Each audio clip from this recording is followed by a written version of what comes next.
The first two finders. The very next day, the first golden ticket was found. The finder was a boy called Augustus Gloop, and Mr. Bucket's evening newspaper carried a large picture of him on the front page. The picture showed a 9-year-old boy who was so enormously fat he looked as though he had been blown up with a powerful pump. Great flabby folds of fat bulged out from every part of his body, and his face was like a monstrous ball of dough with two small greedy curranty eyes peering out upon the world.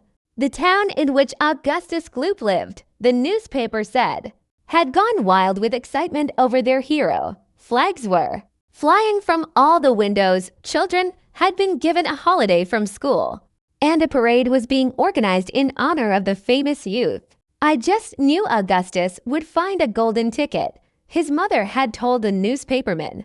He eats so many candy bars a day that it was almost impossible for him not to find one. Eating is his hobby, you know? That's all he's interested in, but still, that's better than being a hooligan and shooting off zip guns and things like that in his spare time, isn't it? And what I always say is, he wouldn't go on eating like he does unless he needed nourishment, would he? It's all vitamins anyway. What a thrill it will be for him to visit Mr. Wonka's marvelous factory. We're just as proud as can be. What a revolting woman, said Grandma Josephine. And what a repulsive boy, said Grandma Georgina. Only 4 golden tickets left, said Grandpa George. I wonder who'll get those. And now the whole country, indeed, the whole world, seemed suddenly to be caught up in a mad candy-buying spree. Everybody searching frantically for those precious remaining tickets. Fully grown women were seen going into sweet shops and buying 10 Wonka candy bars at a time, then tearing off the wrappers on the spot and peering eagerly underneath for a glint of golden paper. Children were taking hammers and smashing their piggy banks and running out to the shops with handfuls of money. In one city, a famous gangster robbed a bank of $5,000 and spent the whole lot on candy bars that same afternoon. And when the police entered his house to arrest him, they found him sitting on the floor amidst mountains of candy, ripping off the wrappers with the blade of a long dagger in far-off Russia. A woman called Charlotte Russ claimed to have found the second ticket, but it turned out to be a clever fake. In England, the famous scientist, Professor Falbetti, invented a machine which would tell you at once, without opening the wrapper of a candy bar, whether or not there was a golden ticket hidden underneath it. The machine had a mechanical arm that shot out with tremendous force and grabbed hold of anything that had the slightest bit of gold inside it. And for a moment, it looked like the answer to everything. But unfortunately, while the professor was showing off the machine to the public at the candy counter of a large department store, the mechanical arm shot out and made a grab for the gold filling in the back tooth of a duchess who was standing nearby. There was an ugly scene, and the machine was smashed by the crowd. Suddenly, on the day before Charlie Bucket's birthday, the newspapers announced that the second golden ticket had been found. The lucky person was a small girl called Veruca Salt who lived with her rich parents in a great city far away. Once again, Bucket's evening newspaper carried a big picture of the finder.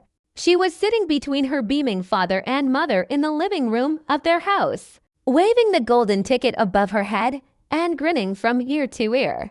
Veruca's father, Mr. Salt, had eagerly explained to the newspaperman exactly how the ticket was found. You see, fellers, he had said, as soon as my little girl told me that she simply had to have one of those golden tickets, I went out into the town and started buying up all the Wonka candy bars I could lay my hands on, thousands of them. I must have bought hundreds of thousands. Then I had them loaded onto trucks and sent directly to my own factory.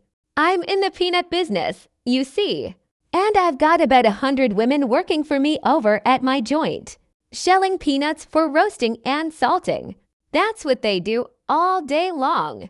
Those women, they sit there shelling peanuts. So I says to them, okay, girls, I says, from now on, you can stop shelling peanuts and start shelling the wrappers off these crazy candy bars instead.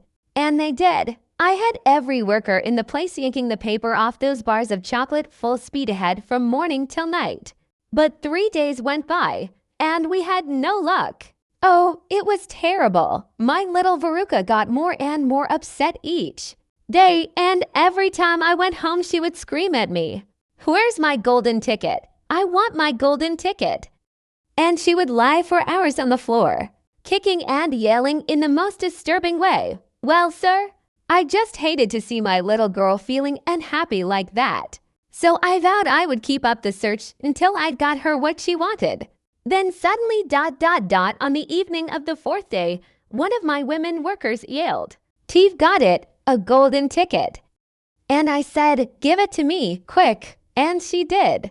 And I rushed it home and gave it to my darling Veruca. And now she's all smiles. And we have a happy home once again. "That's even worse than the fat boy," said Grandma Josephine. "She needs a real good spanking," said Grandma Georgina. "I don't think the girl's father played it quite fair, Grandpa, do you?" Charlie murmured.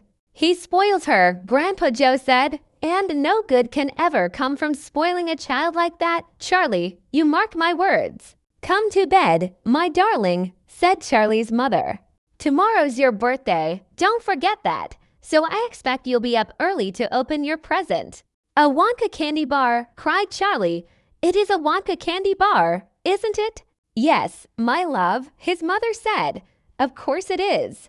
"Oh, wouldn't it be wonderful if I found the 3rd golden ticket inside it?" Charlie said. "Bring it in here when you get it," Grandpa Joe said.